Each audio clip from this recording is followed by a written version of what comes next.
In every age of human history, the question of work has carried within it the question of life itself. To labor is not only to shape the outer world but also to reveal the hidden laws of the inner mind. The tools may change, the factories may rise, the machines may hum, but behind every invention, every system, every task, there is always the same silent force, the human psyche. It is here, in the delicate interplay of thought, habit, attention, and will, that the true roots of efficiency are found. Efficiency is often mistaken for speed, for producing more in less time, for measuring output like coins scattered from a machine. Yet true efficiency is not simply a matter of acceleration. It is harmony, the bringing together of person and task, of mind and motion, of purpose and result. A body may move quickly yet be wasted. A mind may work tirelessly yet be scattered. Only when thought and action find their natural rhythm does efficiency rise to its highest form, where work no longer feels like a burden but flows as a living expression of one's nature. At the heart of this lies a profound truth. No two minds are alike, and no two tasks demand exactly the same qualities of thought. Each kind of labor has its own inner music. Some call for the patience of repetition, others for the spark of decision, still others for the delicate balance of memory and perception. When the wrong spirit is set to the wrong task, friction arises, energy is lost, fatigue multiplies, and discontent grows. But when the right person is placed in the right work, a natural ease appears, as though the task itself were simply the unfolding of one's own strength. The modern world, with its endless machinery and constant striving for progress, often forgets this law of alignment. It tries to mold people as though they were interchangeable, assigning roles by chance or necessity, as if the soul could be forced into any mold without consequence. But beneath the surface the mind resists. Its energies scatter when it is pressed into unnatural forms. Efficiency cannot be commanded, it must be discovered, cultivated, and drawn forth by understanding the nature of the human spirit itself. The mind, after all, is not a single instrument, but an orchestra of functions. Attention, memory, imagination, judgment, each has its role to play in the symphony of work. If the conductor does not know the strengths of his instruments, the harmony collapses. Likewise, if a task demands precision of memory but the worker's strength lies in imagination, strain arises and efficiency suffers.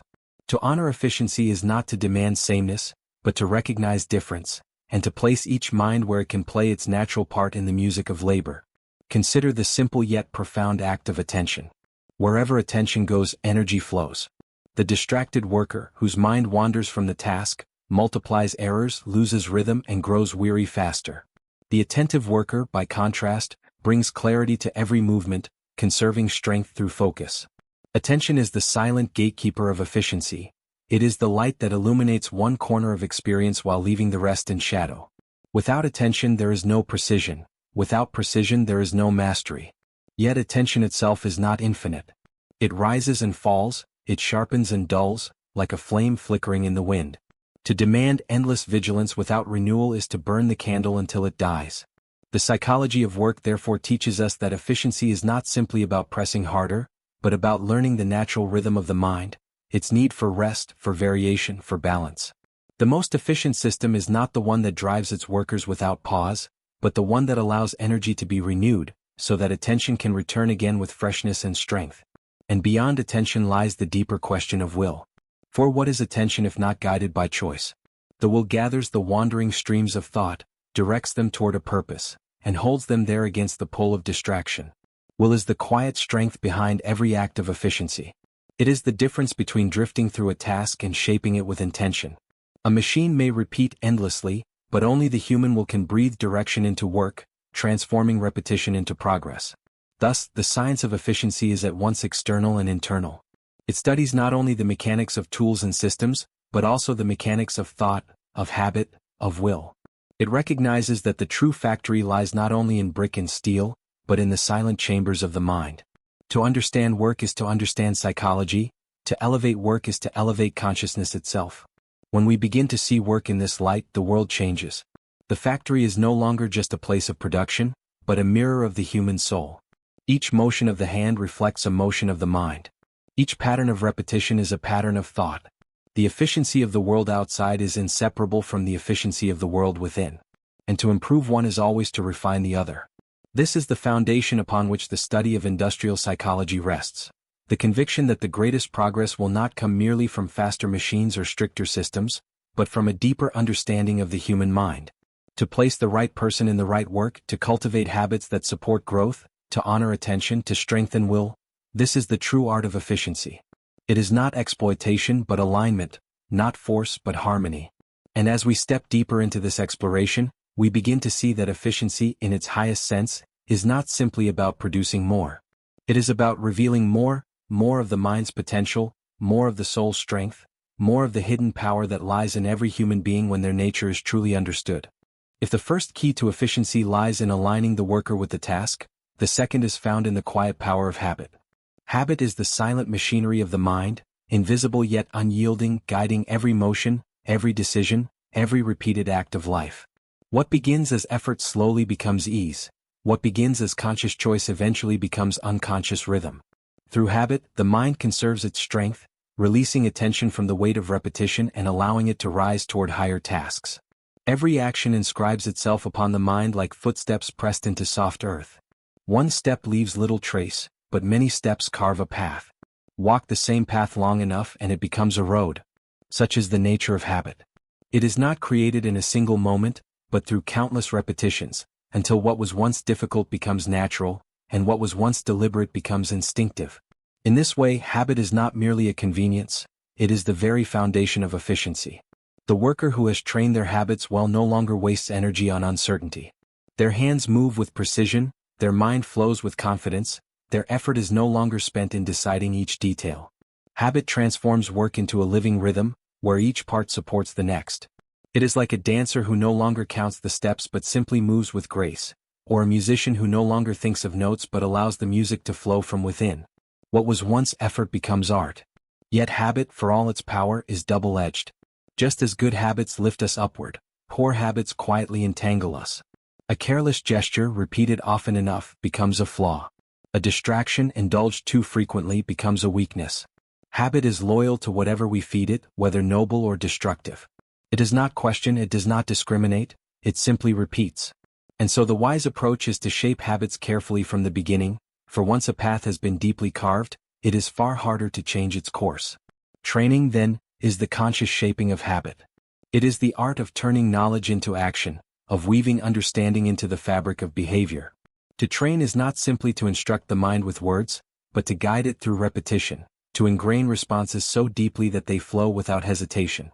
Training requires patience, for the mind learns not by sudden leaps, but by gradual layering. Each repetition deepens the channel, until the response becomes swift, natural, and sure. Consider the apprentice learning a craft. At first, every movement requires attention, every gesture feels heavy, every detail threatens to overwhelm. But with repetition the body learns its own rhythm. The apprentice becomes a craftsman, no longer bound by hesitation. Training has transformed thought into instinct, freeing the mind to focus on higher problems, on creativity, on mastery. This is the power of shaping habit through steady practice. But habit and training must always be balanced with freedom. To reduce the worker to mere repetition is to confine the spirit, to make the mind a machine. True efficiency is not about stripping away humanity in favor of mechanical precision, but about harmonizing the automatic with the intentional. Habit carries the routine, will directs the purpose. Efficiency emerges when the two work together, habit supporting, will guiding, both moving toward a higher aim. It is here that the psychology of work reveals its deeper wisdom. Efficiency is not gained by pressing the worker harder, but by shaping the pathways of action so that effort flows naturally. It is not the whip of compulsion that creates greatness, but the invisible structure of well-formed habits. Every efficient system is, at its heart, a school of training, where the mind is guided toward rhythms that conserve energy, sharpen attention, and multiply strength. And yet, even with habit and training, the human spirit is not bound to mechanical repetition alone.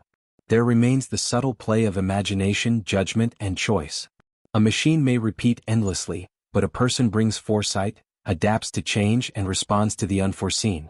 Efficiency, therefore, is not about suppressing individuality but about integrating it, building habits for the routine, while leaving space for freedom in the unexpected.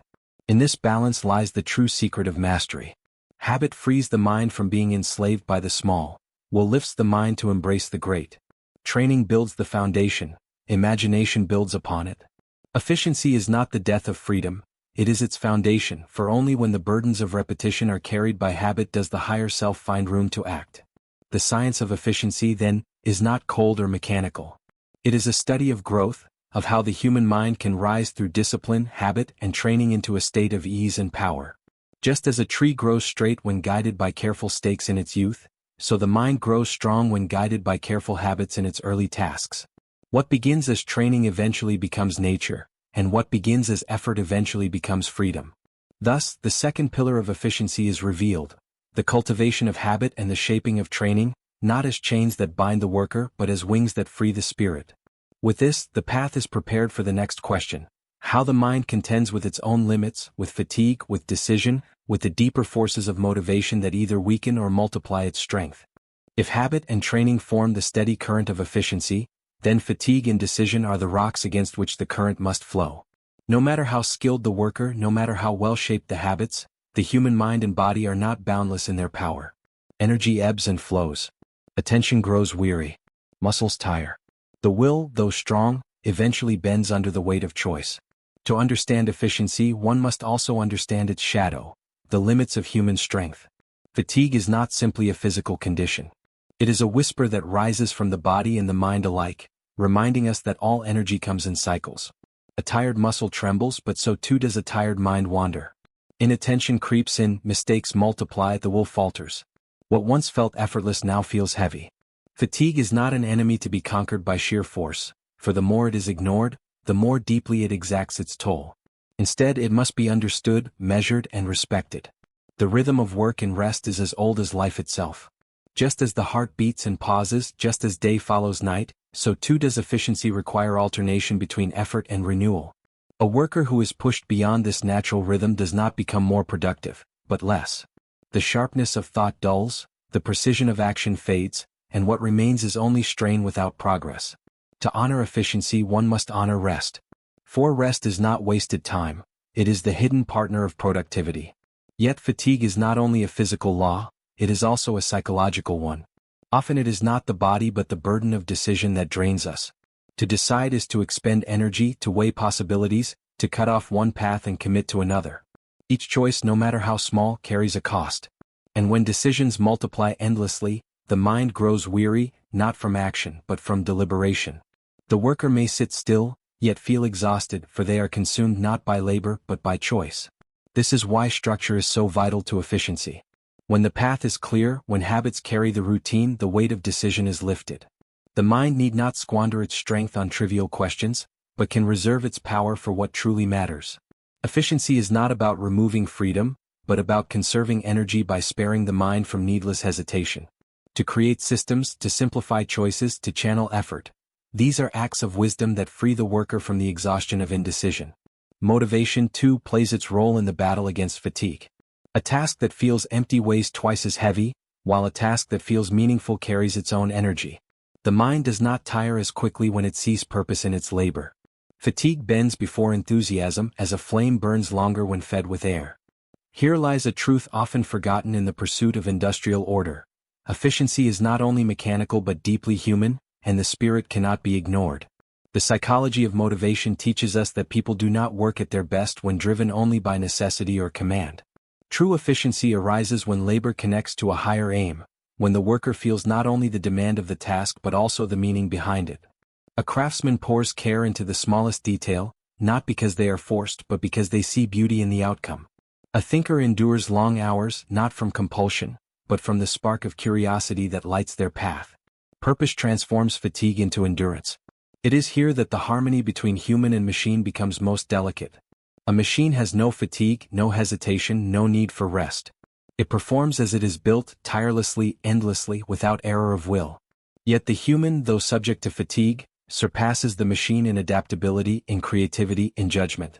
Efficiency is not found in trying to make the human into a machine, nor in surrendering all labor to machines, but in blending the two in their proper measure. The machine should bear the weight of repetition, the heavy rhythm of tasks that demand constancy. The human should rise above these tasks, guiding, correcting, imagining, and deciding where the unexpected arises. In this way, fatigue is reduced, for the mind is not wasted on what a machine can do more tirelessly. Efficiency emerges not from replacing the human spirit, but from elevating it, allowing habit, training, and machines to carry the load, while freeing the person for higher work. Thus, the science of industrial efficiency is not merely about speed or force, but about balance. It is the balance of work and rest, of choice and structure, of machine and human, of body and spirit. Fatigue cannot be erased, but it can be managed. Decision cannot be avoided, but it can be guided. Motivation cannot be forced, but it can be nurtured. Efficiency, then, is not the crushing of limits, but the wise dance within them. And in this dance lies the next step, to ask not only how workers perform tasks, but how they fit into the greater web of industry itself. For beyond the individual mind, there is the organization, the cooperation of many minds, the psychology of teams, of leadership, of collective effort. Efficiency on the grand scale is not merely the sum of individual strengths, but the harmony of many people moving together. If the individual is the seed of efficiency, then the organization is its garden. No single worker, however skilled, creates greatness alone. Industry is a web of interdependence, where tasks interlock, where roles support one another, where the flow of effort is multiplied by cooperation. Efficiency, when seen through the lens of psychology, expands beyond the individual mind to the collective, revealing the subtle forces that shape harmony, or discord, within groups. In the simplest sense, cooperation is the art of many wills moving as one. Yet it is not achieved by accident. For just as the mind requires habit to conserve its strength, so too does the organization require structure to channel its efforts. Without coordination, the energies of many clash and scatter. With it, they converge into a single stream of power. The psychology of industry, therefore, must ask not only what is the worker suited for, but also how do many workers best move together? Here the role of leadership emerges. A leader is not merely one who commands, but one who harmonizes. They are the conductor of the orchestra, ensuring that each instrument plays its part, neither too loud nor too faint, neither too fast nor too slow. The leader's task is to align individual talents with collective purpose, to translate the scattered energies of many into a unified rhythm.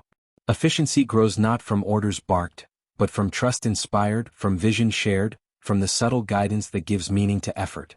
Psychology reveals that leadership is as much emotional as it is logical. Workers respond not only to instructions but to tone, to atmosphere, to the invisible climate of respect or resentment.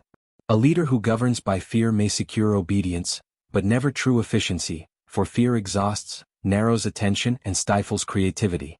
A leader who inspires, by contrast, awakens the deeper resources of the human spirit, loyalty, pride, and the desire to give one's best.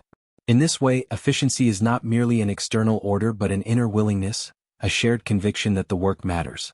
Communication, too, plays a silent role in collective efficiency. Words are bridges between minds, and where those bridges are weak, cooperation falters. Misunderstandings breed errors, silence breeds uncertainty, and confusion breeds waste. Clear communication, on the other hand, multiplies efficiency by aligning intention with action, thought with task. The psychology of language becomes the psychology of industry, for words do not merely inform, they direct, motivate, and unite. Beyond communication and leadership lies the question of spirit, the collective atmosphere that pervades a group. Every organization breathes a kind of invisible air, whether heavy with distrust or light with enthusiasm. The spirit of the group amplifies the energy of the individual. A worker surrounded by discontent grows weary faster. One surrounded by purpose finds renewed strength. Just as an individual habit guides action, so too does collective culture shape the rhythm of work. In the unseen climate of the group, efficiency either thrives or withers. Machines, again, take their place within this collective vision. They are not rivals to human cooperation but extensions of it. Where a machine carries out endless repetitions, it frees workers from drudgery, allowing them to focus on oversight, problem-solving, or artistry.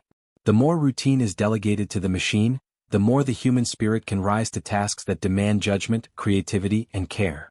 Thus, industry at its best is not a contest between man and machine, but a partnership where each serves the other's strength. Efficiency, then, is revealed not as a narrow calculation of speed or profit, but as a harmony of many elements.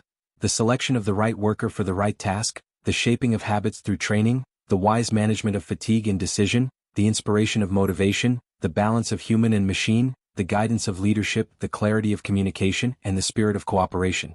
Each piece supports the other, and only when they are woven together does true efficiency emerge. What psychology teaches is that industry is not only mechanical but deeply human. Behind every machine, behind every system, there is a mind that feels, that tires, that hopes, that strives. To ignore this human reality is to build fragile structures that collapse under strain. To honor it is to build living systems that endure, grow, and flourish. Efficiency is not the denial of humanity, but its proper cultivation, the art of guiding the mind and spirit into their highest rhythm. And so, the science of industrial efficiency is more than a study of work, it is a study of life itself. For the same principles that govern the factory govern the individual, the family, the community. To align one's tasks with one's nature, to cultivate good habits, to honor cycles of rest, to find purpose in labor, to cooperate with others, to balance discipline with freedom. These are not only the secrets of industry but the secrets of harmony in all human endeavor. Let us then see efficiency not as a cold demand for greater output, but as a philosophy of balance, a way of living and working that uplifts both the individual and the collective. In every field of life, the lesson is the same. When the mind is understood, when habits are shaped, when cooperation is nurtured, and when purpose is clear, then human effort reaches its highest power. The closing note, the voice of Vedira. Efficiency is not about doing more with less. It is about aligning the inner and the outer, the self and the task, the individual and the collective. When harmony reigns, effort becomes ease, and work becomes not a burden but a song.